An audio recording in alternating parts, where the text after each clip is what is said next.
So having said that, let me now go into my consideration of the merit of this appeal.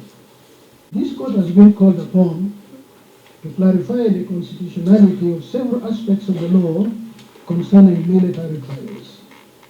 Even if the arguments gravitate around trials in the general court martial, the points raised radiate to the whole military court system. I note that the four grounds of appeal and the one in the cross appeal raise cross-cutting issues, and this explains why some submissions by counsel on a particular ground were as well reiterated in other grounds. All the grounds contained an element of counter to the challenge raised against the competence of the general court martial and not its status as a court of law. Whereas the standing of the general court martial as a court of law was not raised as a separate ground of this appeal, and yet it was a separate question for determination in the Constitutional Court, upon which the court rendered a decision declaring them to be tribunals. It was implicit in all the grounds of appeal that it was an issue. In determining this appeal, therefore, I adopt an integrated approach where a ground may be disposed of in the course of considering another ground. For instance, the status of the General Court Martial as a court has a bearing on the resolution of grounds 3 and 4, which entail the determination of the issues of personal and subject matter jurisdiction of the court respectively. During the period after hearing this appeal, the laws of Uganda were revised. The UPDF Act is now cited as the UPDF Act, Chapter 330, while the impugned sections 2, 119(1)H and G, and 179 have changed to sections 1, 117G and H, and 177 respectively. However, there is no change in the content. In this appeal, I consider that the issue of the establishment of a court of law, its subject matter or personal jurisdiction, its structure and the fairness of its procedures, and the exercise of judicial power are distinct questions. In that regard, the specific issues for this court to resolve arising out of the Constitutional Court decision, the grounds of appeal and cross appeal are: 1. Whether the courts martial are courts of law duly established under the Constitution or are tribunals. 2. Whether the courts martial can be or are independent and impartial within the meaning of Article 28(1) of the Constitution. 3. Whether civilians can legally, that is without offending the Constitution, be liable to face trial in the courts martial for disciplinary offences, hereinafter called military, disciplinary, or service offences, stipulated in Part 6 of the UPDF Act. 4. Whether civilians can constitutionally or legally be tried in the courts martial for civil offences not comprised in Part 6 of the UPDF Act, but are instead provided for in other legislations. 5. Whether it is constitutional for persons subject to military law to be tried in the courts martial for offences outside the UPDF Act, hereinafter called civil offences. 6. Whether it is constitutional for civilians to be tried by the courts martial as principals for offences under Section 119(1)H of the UPDF Act, yet these also exist as civilian offences. This court is aware of the rules of constitutional interpretation and has set them out in detail. You'll find out set them out in the main judgment. It is a detailed coverage. Counsel for both parties have, in support of their cases, cited several Ugandan authorities. These include 2nd Lieutenant Governor Ambrose against Attorney General, Sergeant Paul Kalemera against Attorney General, and others. Other relevant authorities that have also been delivered since the hearing of this appeal, and upon which counsel in this petition have had no opportunity to submit on, are retired Captain Amon Yarogavans, and 169 others. The second Lieutenant Gwang Ambrose of Uganda, this is another decision for the lieutenants.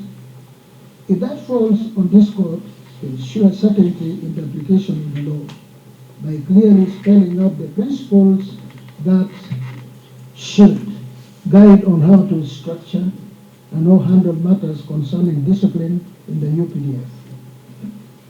This will ensure that the provisions of Article 209 of the Constitution are given effect to, without affecting other provisions of the Constitution. It will also ensure that the enforcement of the provisions of Chapter 4 of this Constitution. Ground 1 is the General Court Martial lawfully established as a court of law. Under Part 8, titled Military Courts, the UPDF Act provides for the Summary Trial Authority, STA, Unit Disciplinary Committees, UDC, and Courts Martial. From the outset, it is clear that the STA and UDC are not established as courts, but as tribunals.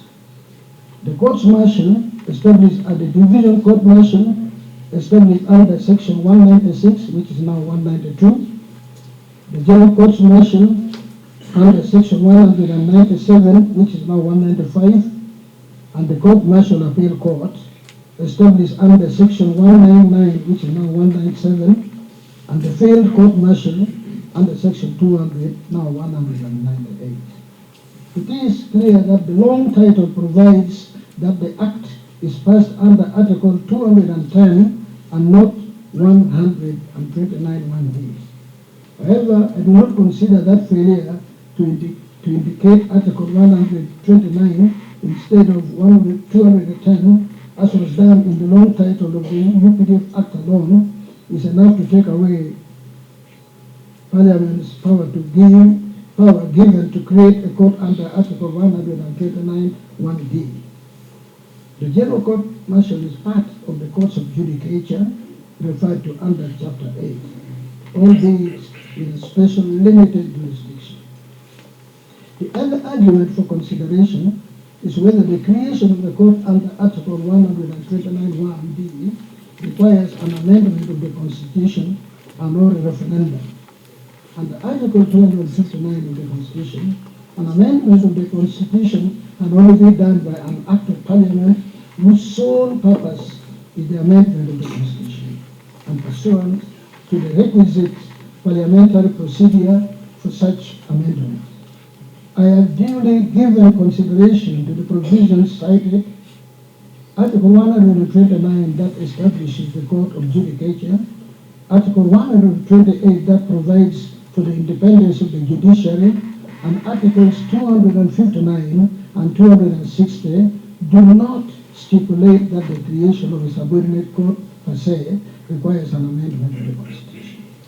Article 129 merely lists the courts of record and provides that the creation of other subordinate courts shall be as established by laws made by Parliament.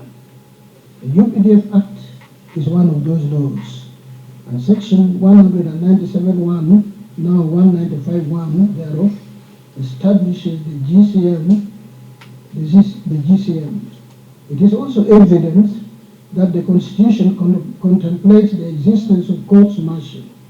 See, for instance, Article 2572A and Article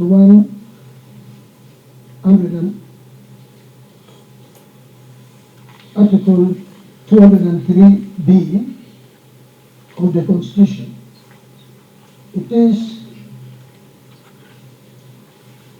It was contemplated that owing to the unique nature of military work matters or military discipline should be handled by special courts, court martials in bracket, and military tribunals, UDCs and STAs.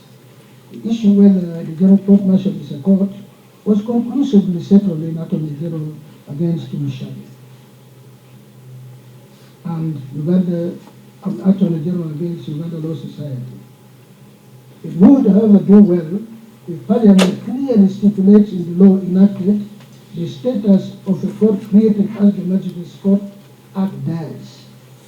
I note that in Attorney General against Mushabe, this court came to the conclusion that since the GCM exercised judicial power, it is or must be deemed to be a court.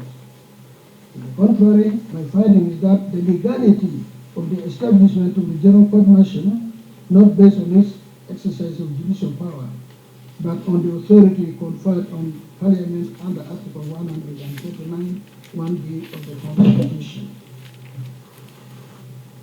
Exercise of judicial power and tribunals. Taking note of this issue, I would like to address myself to the aspect of the exercise of judicial power by courts and military tribunals, upon which the learned justices of appeal based their decision in retired Captain Amon Yarogaba.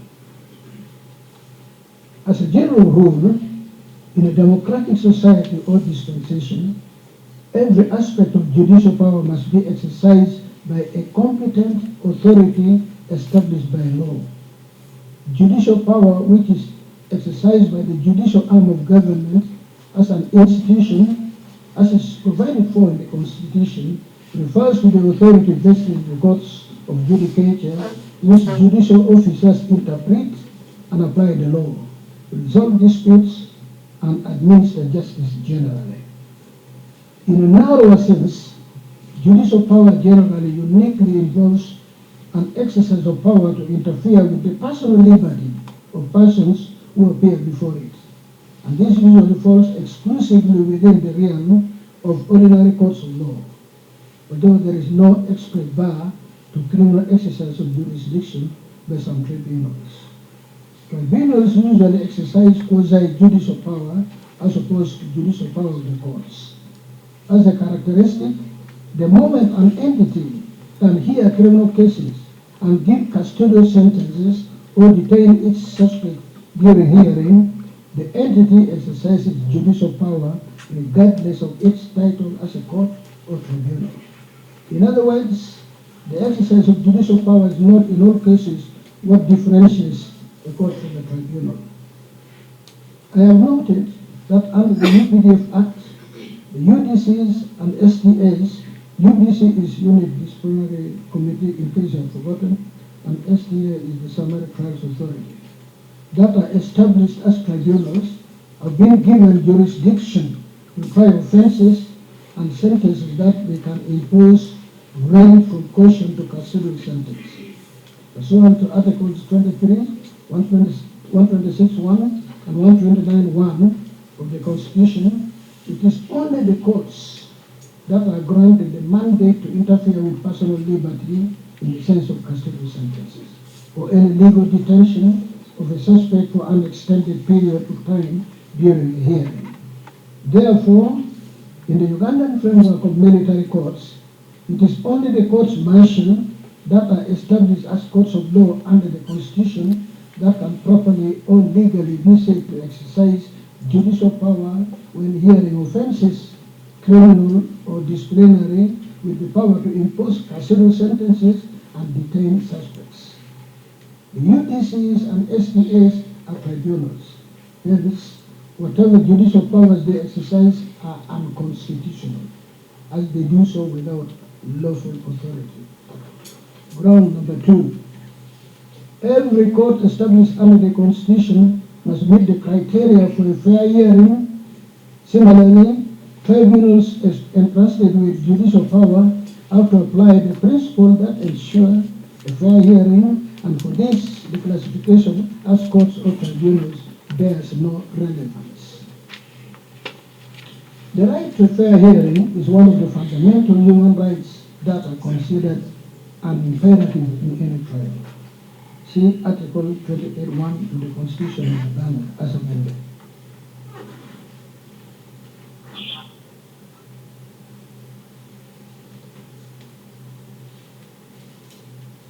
The UDHR, Article 10 of the UDHR, Article 14, Paragraph 1 of the ICCPR, Article 7 of the African Charter. The guarantees of the right to a fair trial applies to all courts and tribunals, including military and other specialized courts. principle of equality.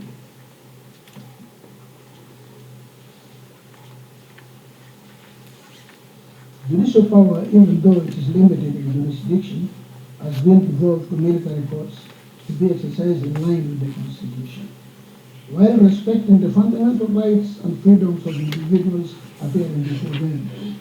It goes without saying, therefore, that all persons, including military personnel or persons subject to military law, are entitled to the non-derogable right to a fair hearing. Although a soldier becomes subject to the military system, he does not cease to be a citizen, and his rights as a citizen remain relevant, albeit in an amended form. But whatever legislation is applicable, it must still be interpreted in light of the supreme law. Can a military court be independent, fair, and impartial? A military court can be independent, fair, and impartial. Thus, trial of a person by court-martial does not per se occasion a violation of the person's right to fair hearing provided for under Article 28(1) of the Constitution. That provision does not specify the composition of or procedure adopted by such a court or tribunal, other than listing the procedural safeguards required for a fair hearing. However, as noted earlier, Article 128 of the Constitution also imposes a requirement as to objective independence of the court or tribunals exercising judicial power as a safeguard to a fair hearing. Proof. An individual who challenges the independence of a tribunal need not prove an actual lack of independence. See the case of Generals. In a particular case, the challenge can touch on the whole structure and procedure of the courts. Similarly, this is an objection to the system of trial within the General Court Martial in its current structure. Test for independence and impartiality. What may be considered to pass the test for independence and impartiality, and thus ensure a fair hearing in military courts, has been a subject of wide consideration and discourse. With regard to independence, Article 128(1) of the Constitution provides that, quote, in the exercise of judicial power, the courts shall be independent and shall not be subject to the control or direction of any person or authority, close quote. Article 128, clause 2, clauses 2 to 8 are all provisions geared towards ensuring and maintaining this independence.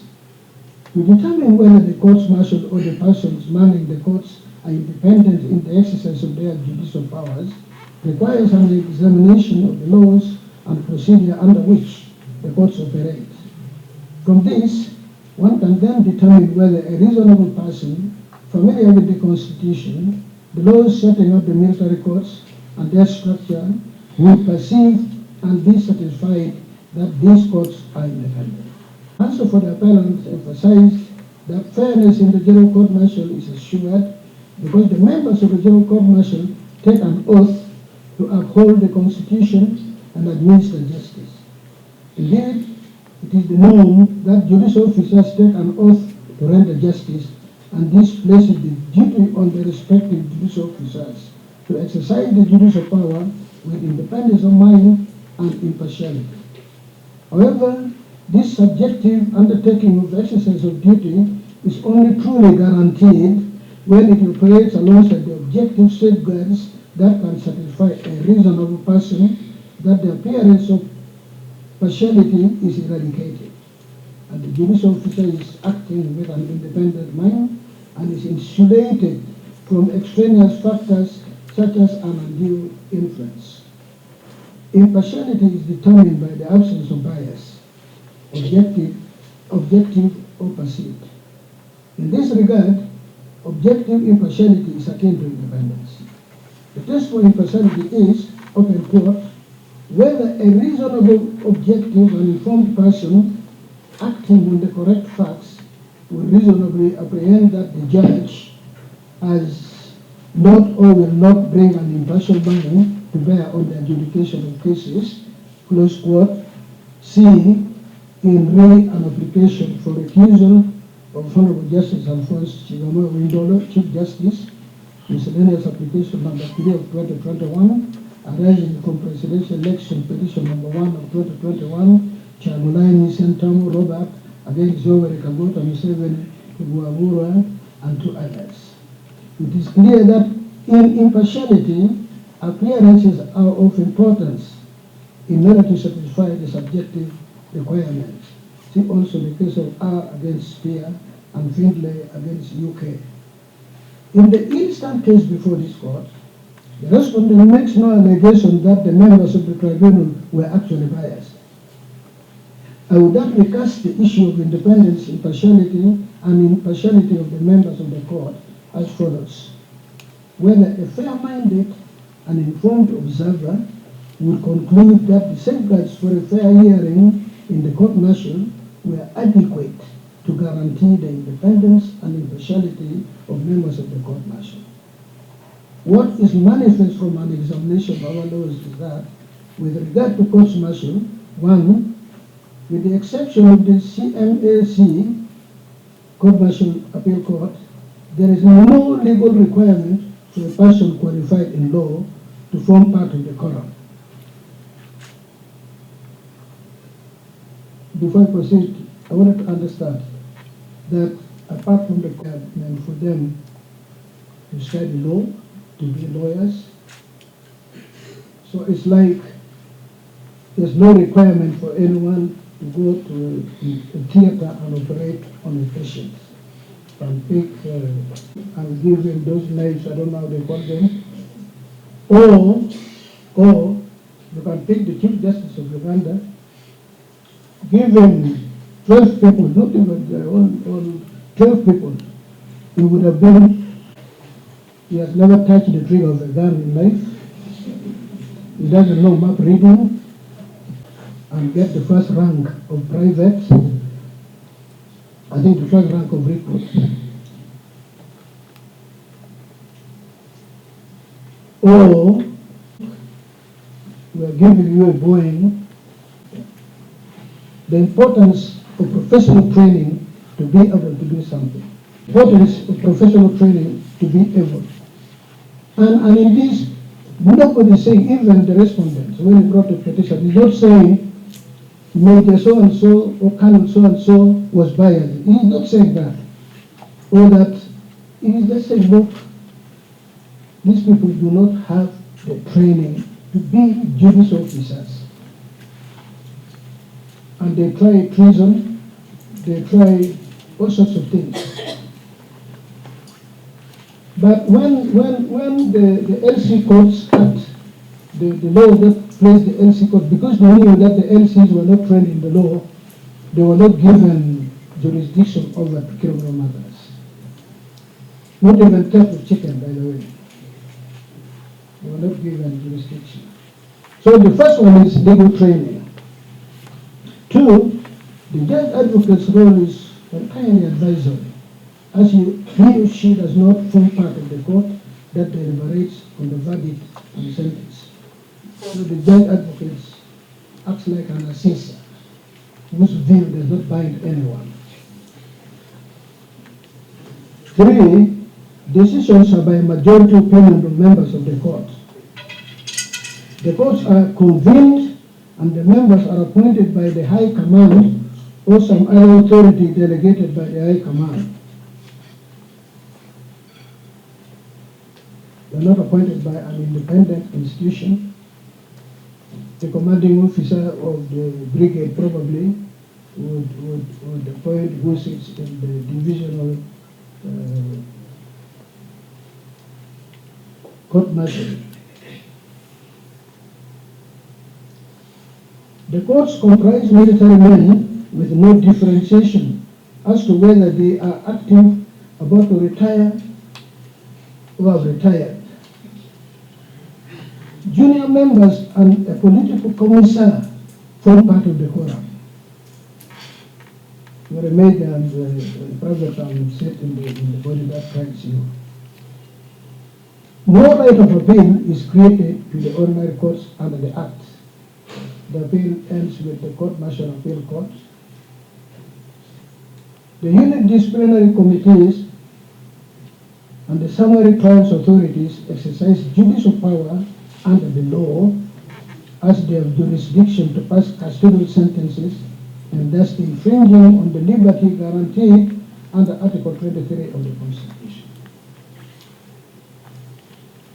With the benefit of various authorities and instruments enunciating the law on the issue of independence and impartiality of courts-martial, I have examined the structure and procedure of the courts-martial in Uganda to assess how they fare in this regard. I have found as follows: A, legal qualification. Currently, the General Court-Martial, Divisional Court-Martial, and even the UDCs and STS as tribunals exercising judicial power have no legally qualified personnel on their court. Yet their jurisdiction is not limited only to disciplinary breaches, but extends to crimes or offenses that are also triable by the civil courts. This includes serious offenses that attract custodial sentence of over 6 months and the death penalty as well. These untrained persons can issue decisions on questions of law and facts. Go back to the example I gave. You take me to the theater in Mohago. I don't know the difference between a kidney and the liver. That's a problem matter. And I'm fairly educated, as you know. They put me as a brigade commander. Everybody will flee from the area knowing that there is no security. The decision of the joint advocate in the court-martial appeal court, who in any case is not a full member of the court, is merely advisory, as I've said, as it is not binding on the panel. The absence of legally trained personnel in the exercise of judicial power in the general court-martial and the other military courts or tribunals is at variance with the situation obtaining in the civil courts. This presents two parallel and contrasting standards in the administration of justice. The civil courts are competent as they meet the standards laid down in the Constitution, while the courts martial function in sharp converse therefore, and this is inimical to the right to a fair hearing before an independent and impartial court. Hence, it adversely discriminates against persons who appear before the courts martial. The consequence of this is that it renders the functioning of the court martials unconstitutional. B. Composition of the court by military personnel. This issue gives rise to two distinct questions. First, whether a parallel system of military courts or tribunals staffed by members of the military who are aware of and sensitive to military concerns by its very nature, inconsistent with Articles 28(1) of the Constitution. Second, if the answer to the first question is in the positive, whether that is the end of the matter. However, if it is in the negative, then the next question is whether the General Court-Martial, as constituted at the time the respondent was charged under the UPDF Act and regulations made thereunder, is an independent court for the purpose of Article 28(1). I find that the presence of military personnel as members of the courts martial is not by itself evidence of the court's lack of independence and impartiality.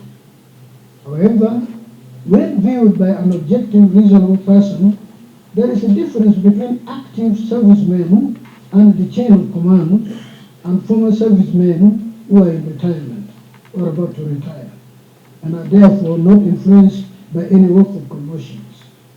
Active servicemen are under the chain of command and may be influenced through the chain of command.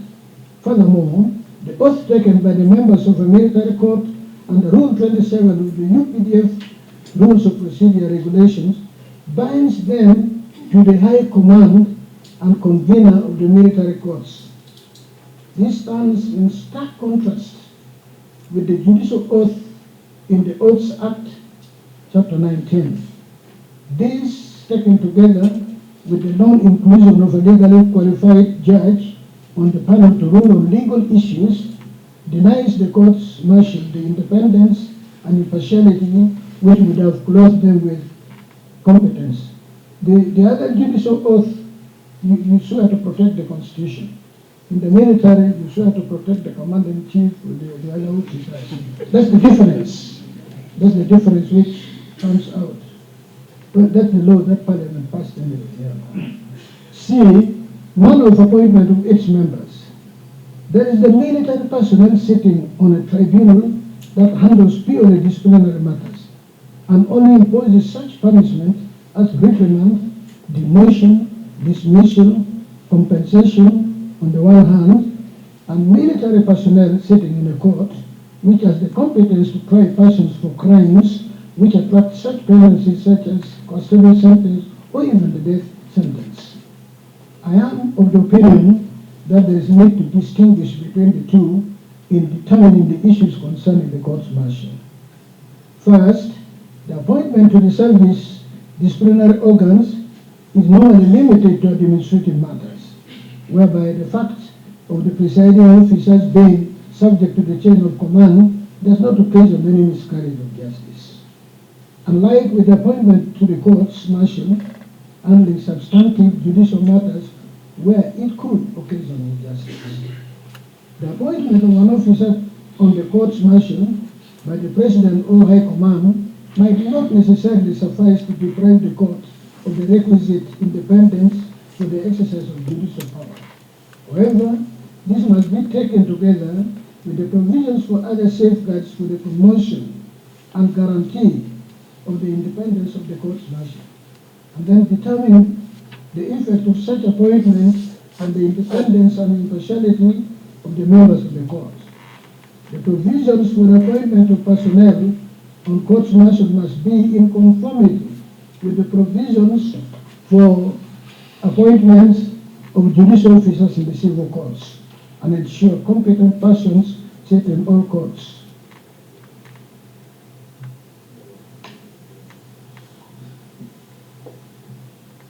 The term of office, that is security of tenure. This relates to the terms of appointment of the members of the court, including the judge advocate. The appointment of members of the courts martial is by the High Command and for a period of 1 year only, though eligible for reappointment. There are also waiting members who are appointed and can be called upon to sit in court as and when needed to realize quorum. See Regulation 21 and 23 of the UPDF Act Rules of Procedure Regulations. The fact that a member of the court is appointed only for a short period of time and on an ad hoc basis means that such a person may have no cushion against external influence by the one who appoints him or convenes the court. They do not have protections of security of tenure available to civil judges in Article 128 of the Constitution. I therefore reach the conclusion that the provisions of the law governing the courts martial do not guarantee their independence or impartiality. E. Convening authority and prosecuting authority. The convening authority performs an important role in the court martial judicial process because the laws grants it the dual role of the court and that of the DPP. Under the powers conferred on it by Regulation 21, this authority, among other things, determines the charges to be preferred, appoints the prosecutor, issues a convening order, determines the time of trial, and procures attendance of the witnesses. It has been held in other jurisdictions, in criminal prosecutions, it is an imperative that the convening authority lies with court, which enjoys guarantee of institutional independence from the body prosecuting cases in court. However, with regard to the courts martial, the situation is wholly different. The military appoints the convener of the court from within its ranks, and similarly does so for the prosecutor of the court. It also appoints officers who are under its command to preside over the court, but accords them no security of tenure in the exercise of their function as members of the court. This situation does not portray or manifest an impartial and independent court. Accordingly then, its constitution and exercise of judicial function is unconstitutional, as it violates Article 28(1) and 44(c) of the Constitution. F. Existence of other guarantees against outside pressures, also known as objective impartiality. Most of the determinants of the independence and impartiality of courts have been institutional.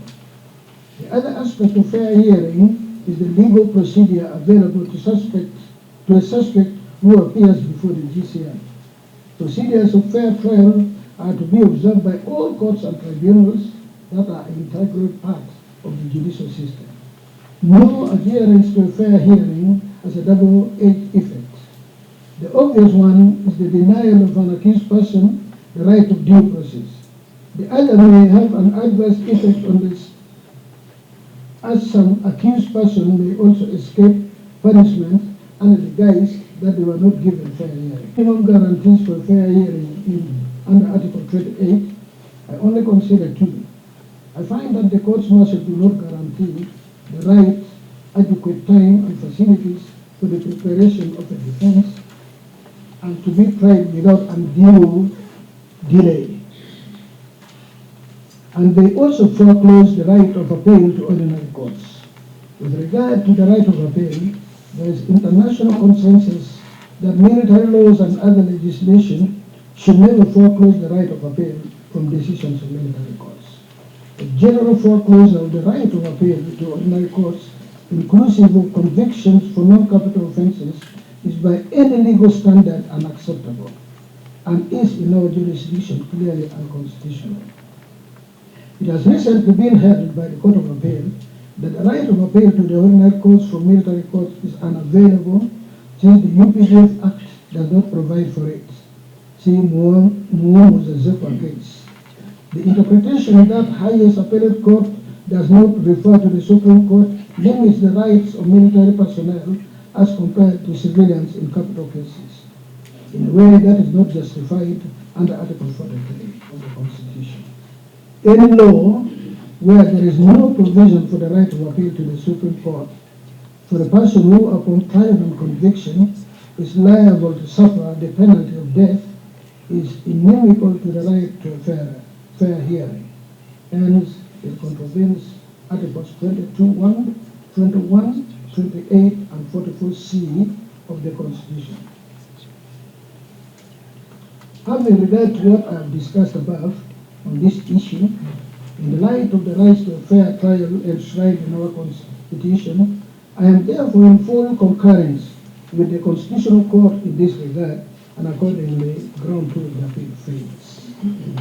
Ground 3 and the cross appeal.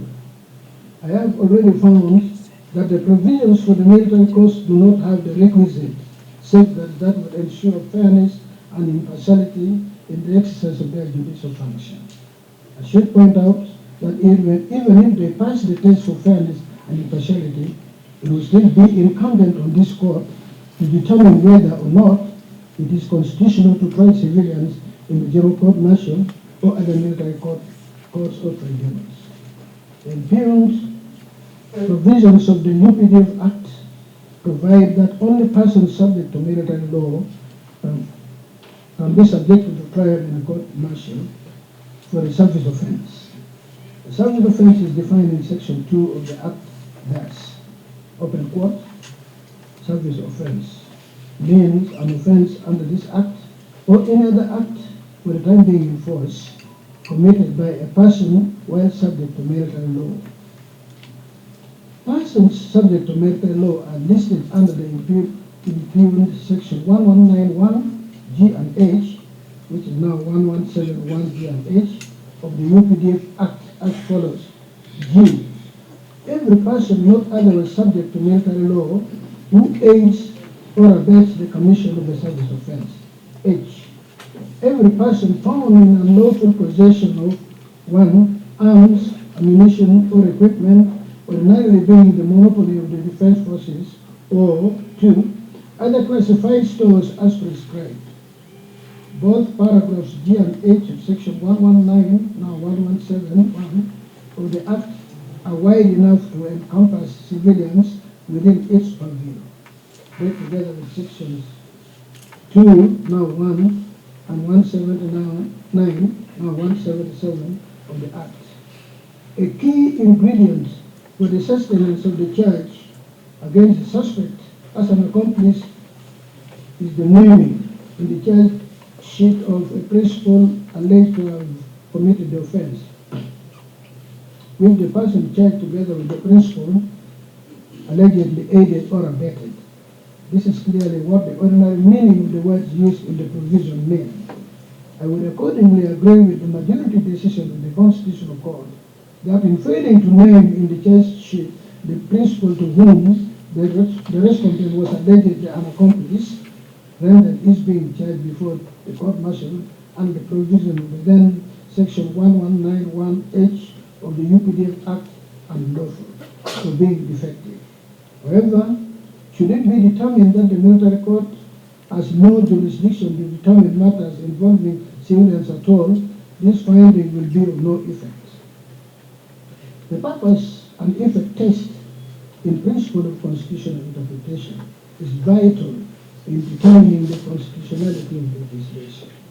The purpose of the military courts provided for under the Constitution and the UPDF Act is to promote and ensure discipline in the military. Courts martial or tribunals are specialized courts meant to serve the function provided for in Article 209 of the Constitution, for which they require the highest form of discipline. The current effect of trial of civilians in the military courts for criminal offenses is that they will not partake in the rights enjoyed by their civilian counterparts who appear in the civilian courts for the same offenses. This includes the right to fair hearing discussing the resolution of ground 2 under Article 28(1) and as provided for in the international covenants discussed above. Worse still, such persons can face trial for offenses whose trial are within the purview of the ordinary courts, with the military courts having right to impose the death penalty, and yet the law as it stands does not avail the convict the right to appear to the Supreme Court. This limitation on their rights to appear before a civilian court is not justifiable under Article 43 of this Constitution.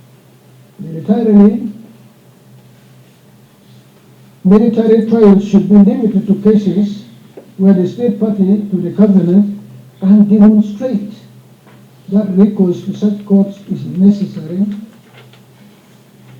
and justified by objective and serious reasons in concreto. I'll explain what in concreto is. That is, to try civilians in a military court, the state must really demonstrate and prove to the satisfaction of court that it is inevitable, it cannot be done otherwise. So, it must be proved that the ordinary courts are not competent to hear the case, that the civil courts or ordinary courts cannot hear that case. They lack the competence to do so. The other alternative forms of special or high security civilian courts are inadequate for the task.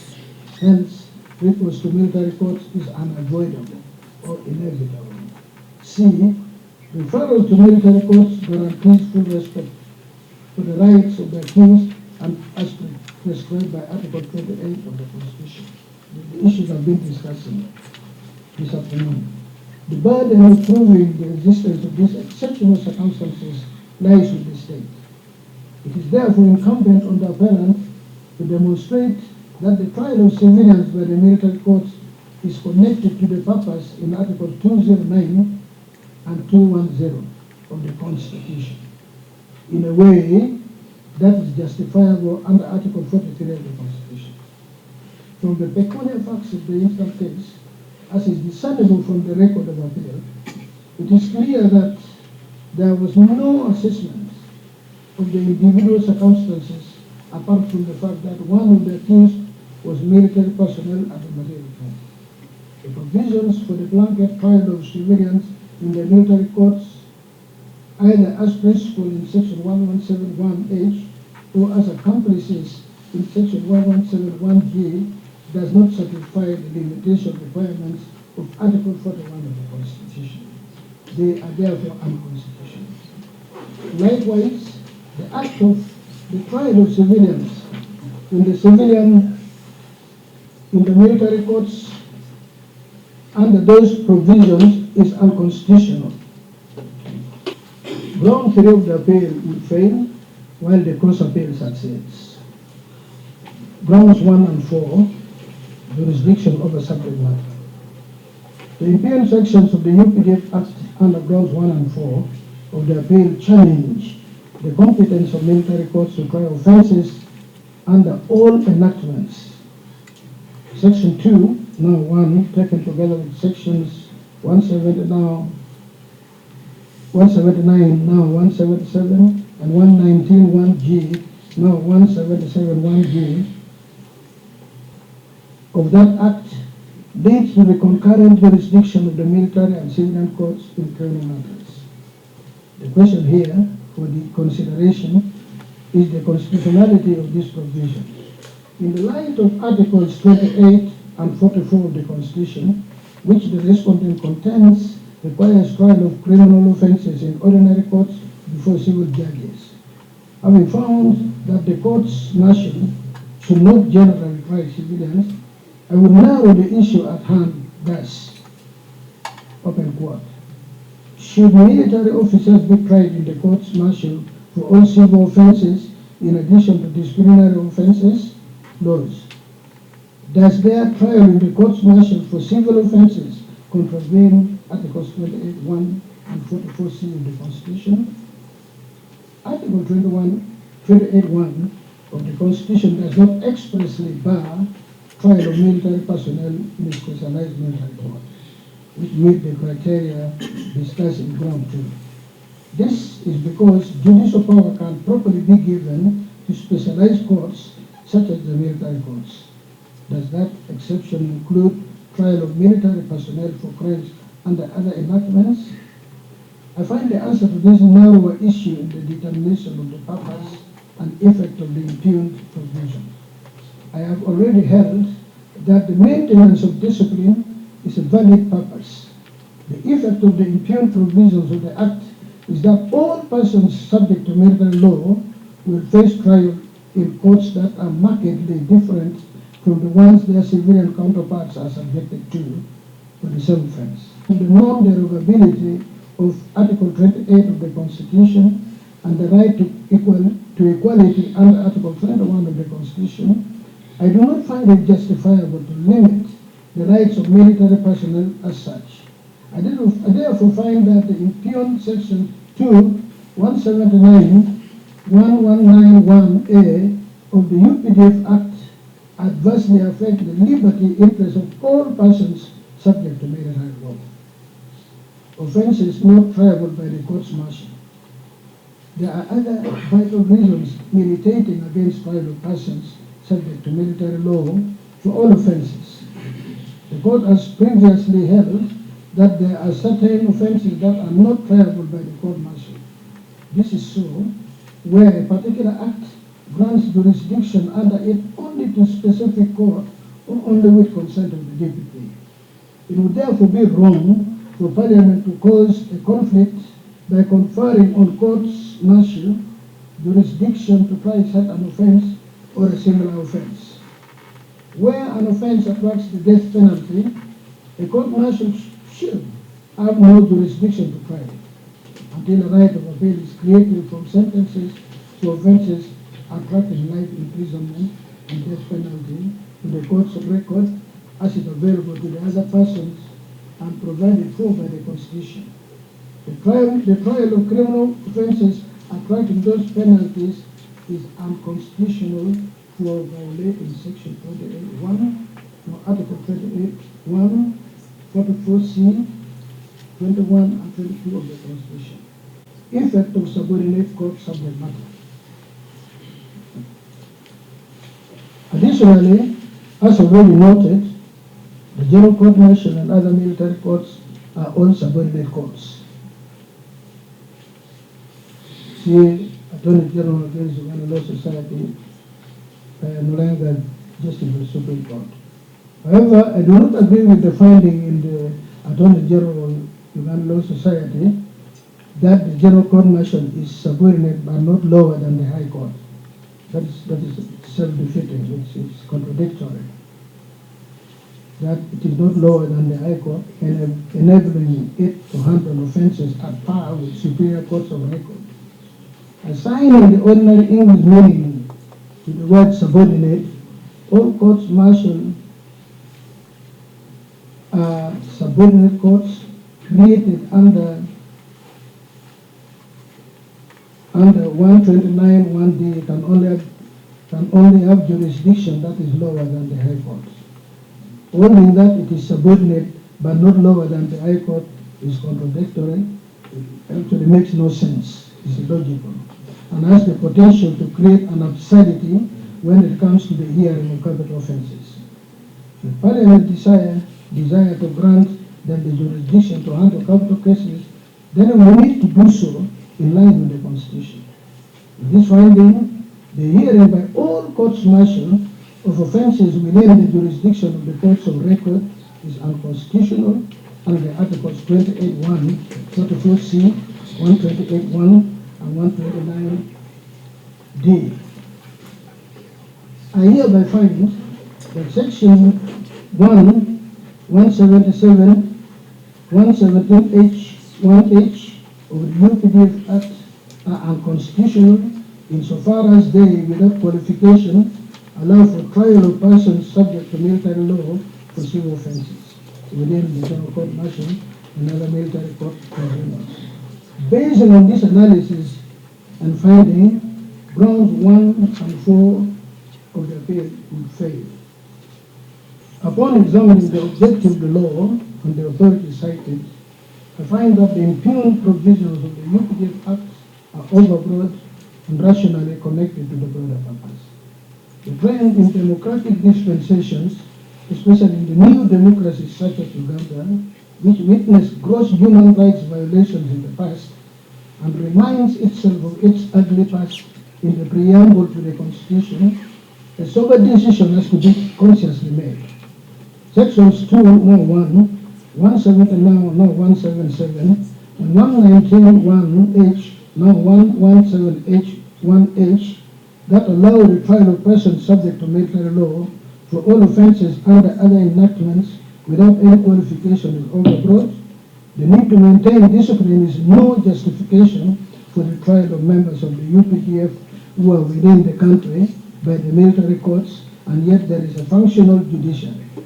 Any disciplinary action on an officer can be effected after a finding of guilt by the ordinary court. I hereby find that sections 2, now 1, 179, now 177, and 119.1H, now 117.1H of the UPDF Act are unconstitutional insofar as they, without qualification, allow for trial of persons subject to military law for civil offences within the General Court Martial and other military courts tribunals. Based on this analysis, as I've said, grounds 1 and 4 of this appeal will fail. Having made the findings that the provisions of the UPDF Act that confer powers on the military courts to exercise judicial powers are unconstitutional, there arises the consequential issue of the fate of those who at the time of this decision on unconstitutionality of the UPDF Act are facing charges or undergoing trial or have been tried and convicted before or by the military courts. This issue was neither raised nor canvassed at the hearing of the appeal. So this court has not had the benefit of counsel's opinion on the matter. Nonetheless, it is a matter of great public interest, hence this court has to deal with it. Issues concerning the extent to which judicial adjudication has a retrospective effect, especially regarding a finding that a law or act is inconsistent with the Constitution is not novel. See Duke Mabea and A against the governor of Upper Hill Prison, whose citations are given. Two rules are being developed, which have gained universal recognition and application. First is that once a law has been declared unconstitutional, then applying the principle of direct review, the declaration has a force of retroactive application. Where, however, the accused person was convicted under a law that is later declared unconstitutional and has either exhausted the appeals or has not pursued any appeal, the matter is taken to have been concluded. In such circumstance, the declaration of unconstitutionality of the law has no retrospective application. In retroactive application of new rules, there is a difference between civil and criminal cases. We are here concerned with the latter. Whether a decision announcing a new rule should be given prospective or retroactive effect should be determined at the time of that decision, as this one here now. Thus, there is a further difference between criminal cases on direct review and those on collateral review. Direct review concerns those criminal cases where the person seeking relief arising from the new rule has not yet been tried, is undergoing trial, has been convicted but is still pursuing a direct appeal, while collateral review refers to those cases where the criminal defendant has exhausted all direct appeals, if any. I cite the authority responsible. In Uganda, the Constitutional Court in Mabea case and American jurisprudence link letter case cited, United States Johnson case, Griffith Kentucky case, Stovall Durham case, and the court cited this and came to the conclusion that retroactivity should depend on one, the purpose of the new rule, two, the extent of reliance on the new rule, and three, the effect on the administration of justice of the retroactive application of the new rule. The decisions following link letter laid down how this rule would apply to pending cases and those on appeal under direct review. The current American position elucidated in a nominated constitution prepared by Congressional Research Service at the Library of Congress and quoted in A against Governor of Upper Hill Prison, stated as follows, open quote. Thus, for collateral review in federal courts of the state courts, criminal convictions, the general rule is that new rules of constitutional interpretation announced after a defendant's conviction has become final will not be applied.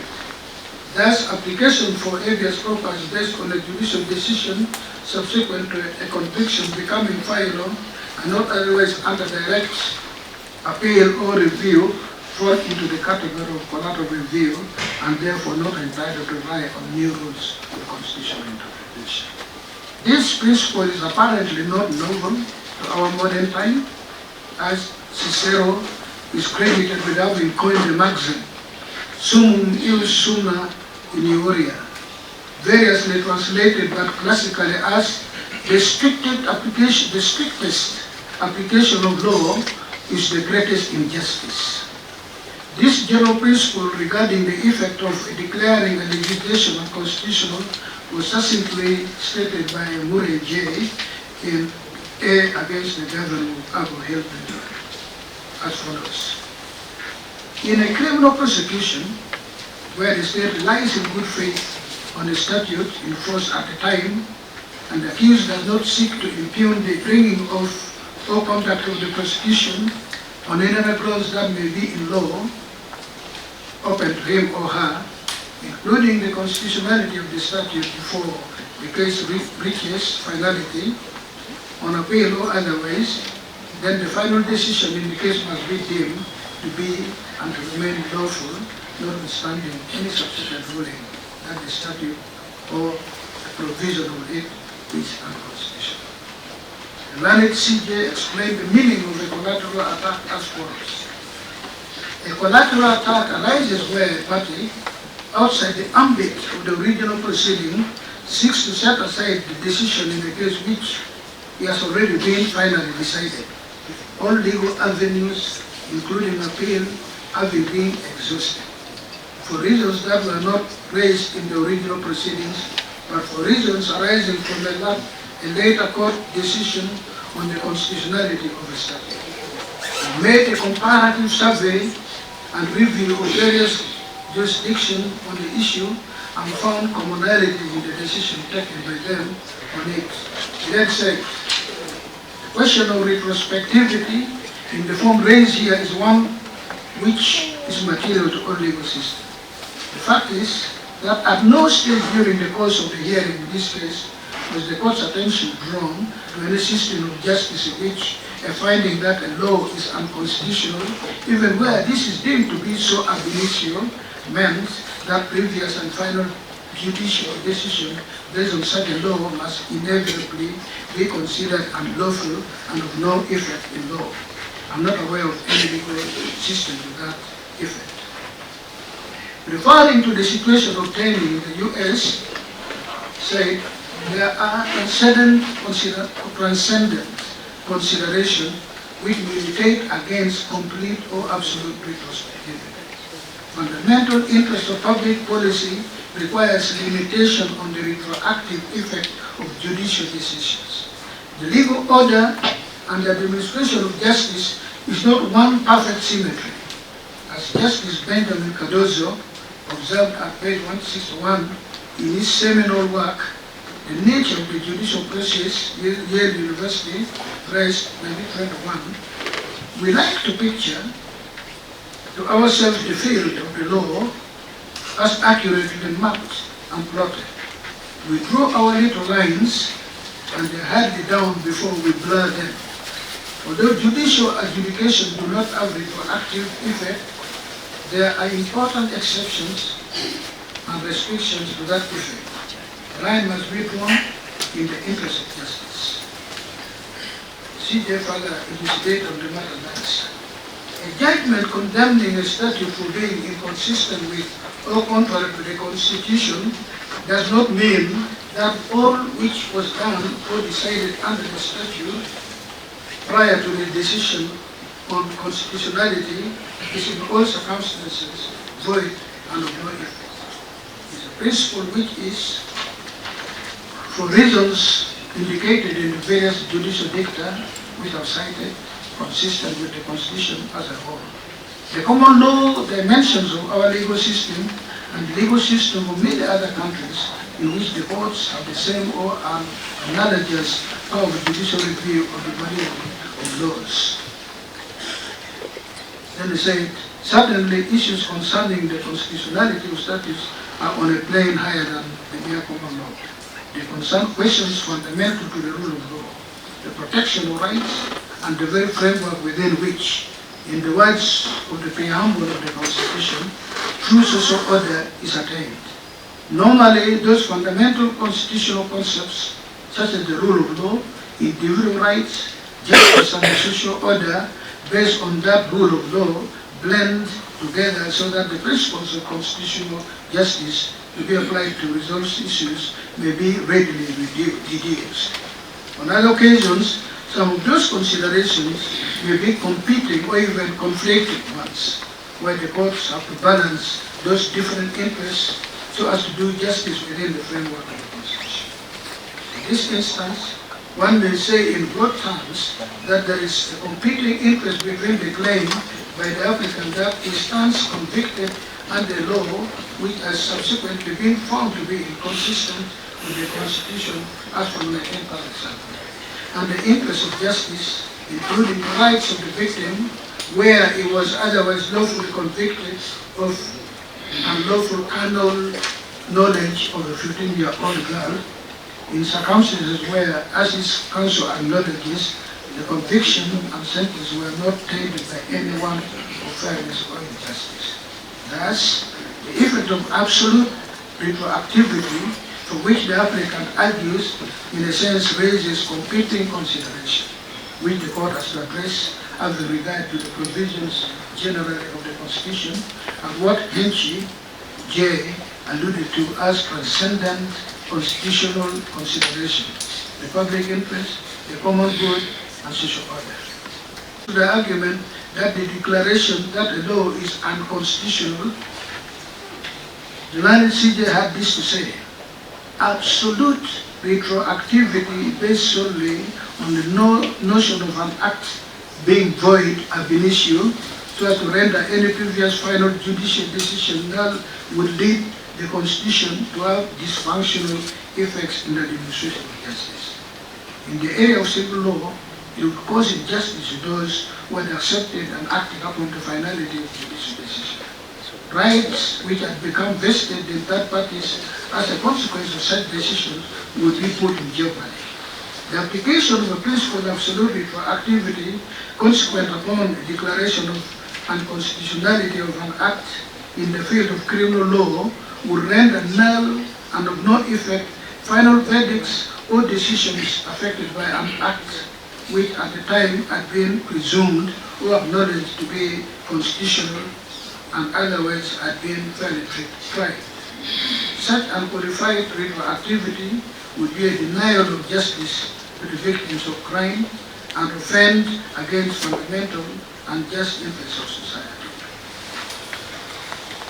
I find these authorities quite persuasive and applicable to the current situation, because the constitutional rules declared touch on the fundamental aspects of a criminal trial in a democratic dispensation.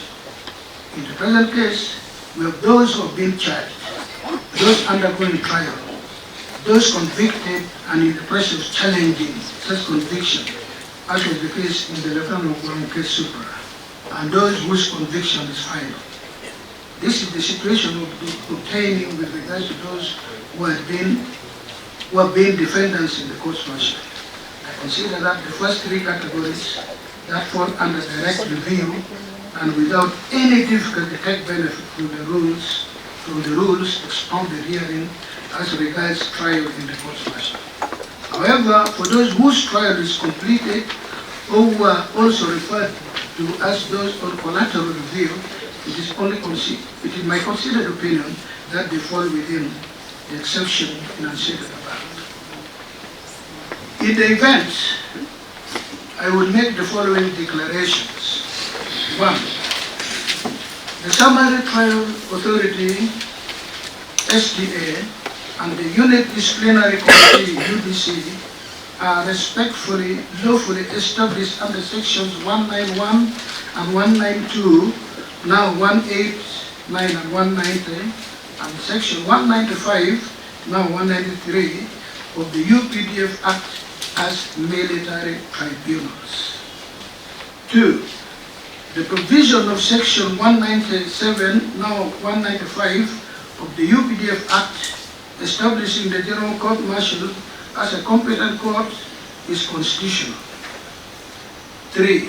The General Court Martial created under section 197, now 195 of the UPDF Act is a subordinate court of law but with specialized jurisdiction. 4.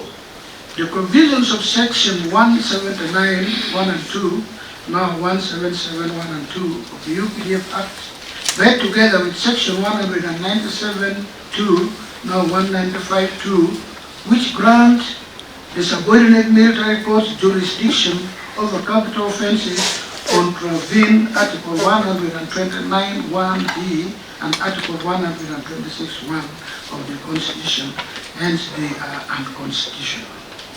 5. The provisions of section 191, 3, which is now section 189, 3a, and section 195, 3 and 4, now 193, 3 and 4, read together with section 179, now 177 of the UPDF Act, which grants this SDA and the UDC the exercise of judicial power of detention and imprisonment of any person tried by them contravene Articles 23, 126.1 and 129.1d of the Constitution. Hence, they are unconstitutional. 6. The provisions of the UPDF Act constituting and providing for the trial procedure of the General Court Martial, the Division Court Martial, and the Court Martial Appeal Court do not contain any or sufficient constitutional guarantees and safeguards for them to exercise their judicial functions with independence and impartiality, which is a prerequisite for fair hearing provided for under Articles 21, 28.1, 44C, and 128.1 of the Constitution.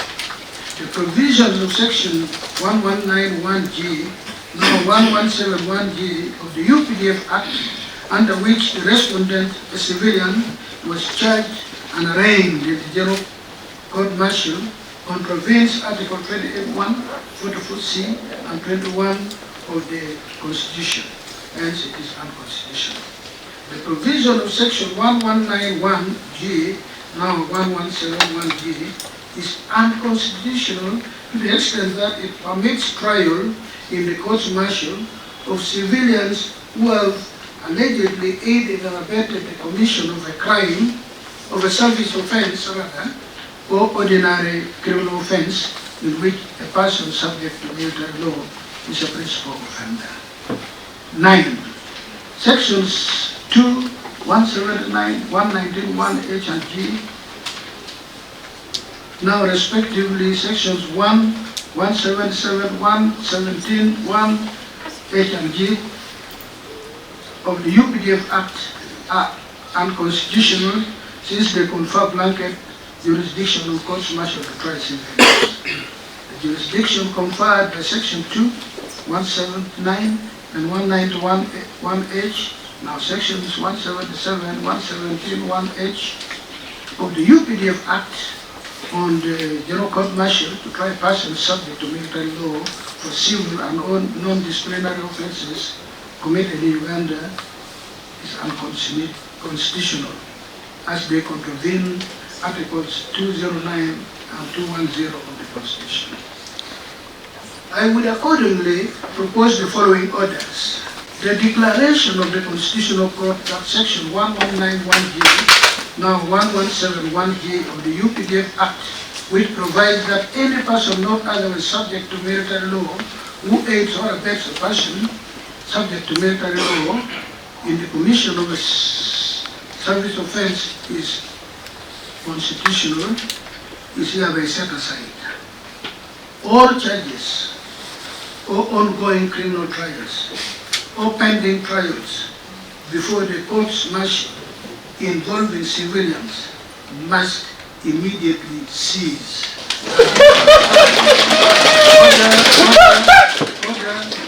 I'm going to case you out.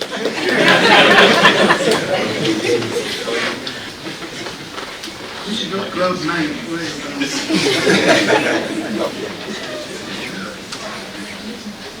So I said all charges or ongoing criminal trials or pending trials before the courts martial involving civilians must immediately cease and be transferred to the ordinary courts of law with competent jurisdiction. 3. This judgment, you just note, don't stop this clapping thing.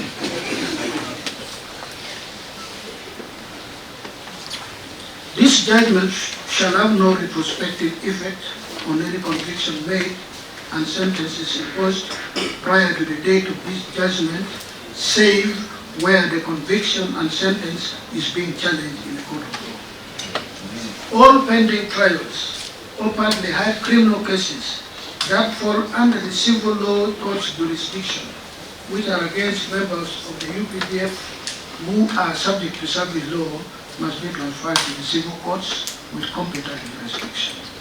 5.